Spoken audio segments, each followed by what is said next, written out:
ஒழுவின் போது நனைய வேண்டிய உடல் உறுப்புகள் நாம் குளிக்கும் போதும் நனைந்து விடுகின்றன. ஆகவே குளிக்கும் போது ஒழுவிற்கான நியத்துடன் குளித்தால் ஒழு நிறைவேறி விடுமா அப்படிங்கிற கேள்வியை கேட்கிறாங்க. தொழுகையை பத்தி இஸ்லாம் நமக்கு சொல்லும் பொழுது லா துக்பலு ஸலாத்து பிகைரி துஹூர், ஒழுவின்றி தொழுகை ஏற்றுக்கொள்ளப்படாது என்பதை சொல்லுகிறது. அதே சமயத்துல எந்த ஒரு இபாதத்தாக இருந்தாலும் அந்த இபாதத்துக்கு நியத், மனசுல அந்த இபாதத்திற்குரிய நியத் இருப்பது அவசியமாக சொல்லப்படுகிறது. தொழுகிறோம்னா தொழுகைக்கான நியத் இருக்கணும். நான் தொழுக போறேங்கிறத மனசுல நினைக்கணும். ஒழு செய்வதாக இருந்தால் ஒழு செய்ய போறங்கிற நியத்து மனசுல இருக்கணும். நோன்பு வைப்பதாக இருந்தா நோன்பு வைக்க போறங்கிற நியத்து மனசுல இருக்கணும். இப்ப குளிக்கும் பொழுது ஒருத்தவர் என்ன செய்யறாரு, ஒழு செய்ய போறங்கிற நியத்தோட குளிக்கிறாரு. ஒழு செய்யக்கூடிய உறுப்புகள் அனைத்துமே குளிக்கும் போது நனைந்து விடுகிறது அப்படின்னா இந்த ஒழு ஏற்றுக்கொள்ளப்படுமா அப்படிங்கிற கேள்வியை கேட்கிறாங்க. ஒழுவுக்கு என்று சில ஒழுங்குமுறைகள் சொல்லப்பட்டிருக்கிறது. அந்த ஒழுங்குமுறைகளை என்ன செய்யணும், ஒழுவின் போது கடைபிடிக்கணும். குளிக்கிறதுக்கு முன்னாடியே நியத்து வச்சுக்கிட்டு நம்ம அந்த குளித்தலோடு ஒழுவை கலந்து விட்டோம் என்றால் அந்த ஒழுங்குமுறைகளை என்ன செய்ய முடியாது, கடைபிடிக்க முடியாது. இப்போ ஒழுவை பற்றி இஸ்லாமிய மார்க்கம் நமக்கு சில விஷயங்களை சொல்லித்தருது. என்ன விஷயங்களை சொல்லி கொடுக்குதுன்னா, நம்ம ஒழுவை வரிசை மாற்றி செய்ய முடியாது. முதல்ல கையை கழுவணும், அடுத்து வாயை கொப்பளிக்கணும், மூக்குக்கு தண்ணீர் செலுத்தணும், பிறகு முகத்தை கழுவணும், அதற்கு பிறகு முழங்கை வரைக்கும் தண்ணீரை கொண்டு கையை கழுவணும். இப்படியான வரிசை முறைகள் நமக்கு வழிகாட்டப்பட்டிருக்கு. ஒழு சம்பந்தமான எந்த ஹதீஸ்களை நபிமொழிகளை எடுத்துக்கொண்டாலும் இந்த வரிசை மாற்றமாக என்ன செய்ய முடியாது, ஹதீஸ்களை பார்க்க முடியாது. அல்லாஹ்வுடைய தூதர் கை கழுவினார்கள், ஃபமல்மல வாய் கொப்பளித்தார்கள், வஸ்தன் சர மூக்கிற்கு தண்ணீர் செலுத்தினார்கள், மூக்கை சிந்தினார்கள், அப்படிங்கிற ஒரு வரிசையில தான் இந்த ஒழு சம்பந்தமான செய்திகளை பார்க்க முடிகிறதே ஒழிய வரிசை மாற்றமாக எந்த செய்திகளும் இடம்பெறாது. ஒழுவை வரிசை மாற்றமாகவும் செய்ய முடியாது. இதை இன்னும் பல செய்திகளில் இருந்து புரிந்து கொள்ள முடியலாம்.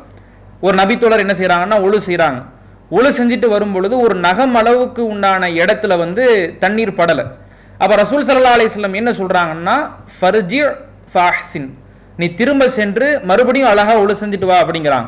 ஏன் ரசூல்லா மறுபடியும் ஒழு செஞ்சுட்டு வர சொல்றாங்க?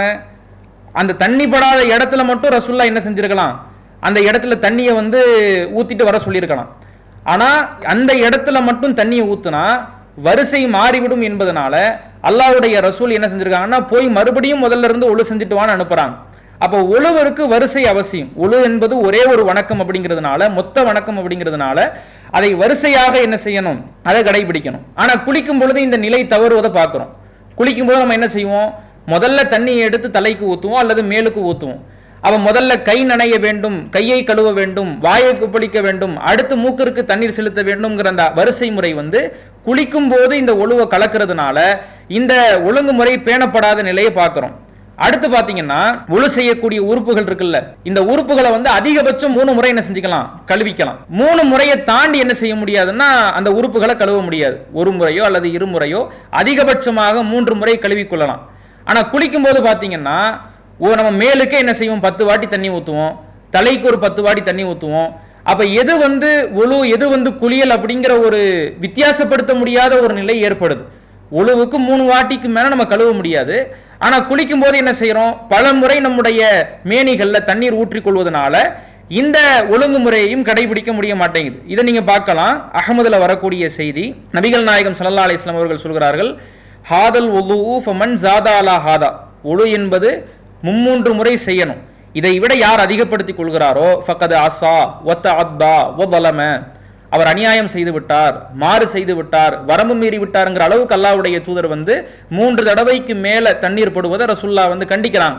அப்ப ஒழுவின் பொழுது வரிசையாக செய்யக்கூடிய முறையையோ 3 தடவைக்கு உள்ளாக தண்ணீரை கொண்டு கழுவ வேண்டிய முறையையோ கடைபிடிக்க முடியாத ஒரு நிலை ஏற்படுறதுனால குளியலுக்கு முன்னதாகவோ அல்லது குளித்த பிறகோ நாம என்ன செய்யணும், நியத்து வைத்து தனியாக ஒழு செய்து கொள்வதுதான் சரியான முறையாக இருக்கும் என்பதை இந்த கேள்விக்கான பதிலாக நாம் சொல்லிக் கொள்கிறோம். அல்லாஹு அக்பர், அல்லாஹு அக்பர்.